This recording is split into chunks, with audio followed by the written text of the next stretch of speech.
కాంగ్రెస్ ప్రభుత్వం హైడ్రా పేరుతో విధ్వంసం సృష్టిస్తుందని ఎమ్మెల్యే జగదీష్ రెడ్డి మండిపడ్డారు. సూర్యాపేట సద్దుల చెరువు సమీపంలో గల వార్డులో ఆయన పర్యటించారు. గత 4 రోజులుగా కూల్చివేతల కలకలంతో నిద్రలేని రాత్రులు గడుపుతున్న కుటుంబాలకు ధైర్యం చెప్పారు. పేద ప్రజలపై ప్రభుత్వ దమనకాండ సాగనివ్వమని ఘాటు వ్యాఖ్యలు చేశారు. ప్రాణం పోయినా ప్రభుత్వ దుర్మార్గాన్ని అడ్డుకుని ప్రజల పక్షాన నిలబడతామని ఎమ్మెల్యే స్పష్టం చేశారు.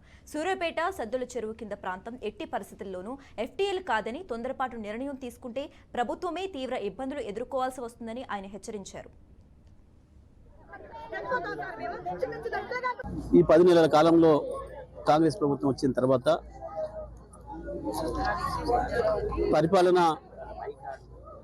పడికేసింది అనుకుంటే పడికేయడం కాదు, పాంపడగలాగా ప్రజల మీద బుస కొడతా ఉంది.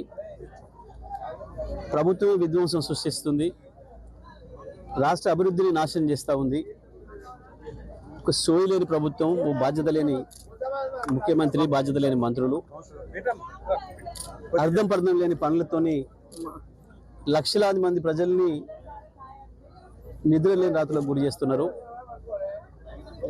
ఇచ్చిన హామీలు ఏది నెరవేర్చలేదు.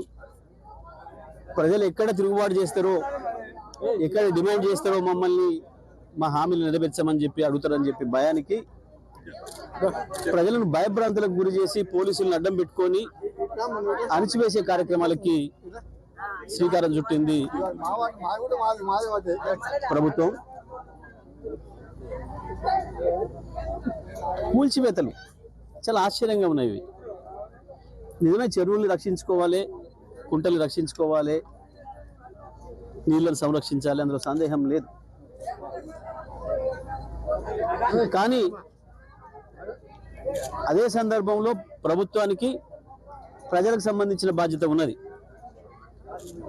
ఈ 70 సంవత్సరాల కాలంలో ఎక్కడ కూడా చెరువులు, నీటి కుంటలు, నాలాల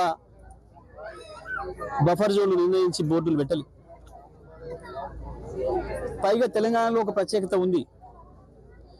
చాలా చెరువులు, సొంత చెరువులు ఉన్నాయి. చెరువుల శిఖంలో కూడా పట్టాలు ఉన్నాయి ప్రజలకి. ఆనాడు రైతుల నుంచి సేకరించకుండా కొంత ప్రభుత్వ భూమి ఉన్న చోట చెరువులు కట్టినరు, కొంత రైతుల భూములు కూడా వానకాలం మునిగేది, ఎండాకాలం తేలేది, ఏకఫసల్ పట్టాలు ఉన్నాయి. ఈ 10 నెలల కాలంలో కాంగ్రెస్ ప్రభుత్వం వచ్చిన తర్వాత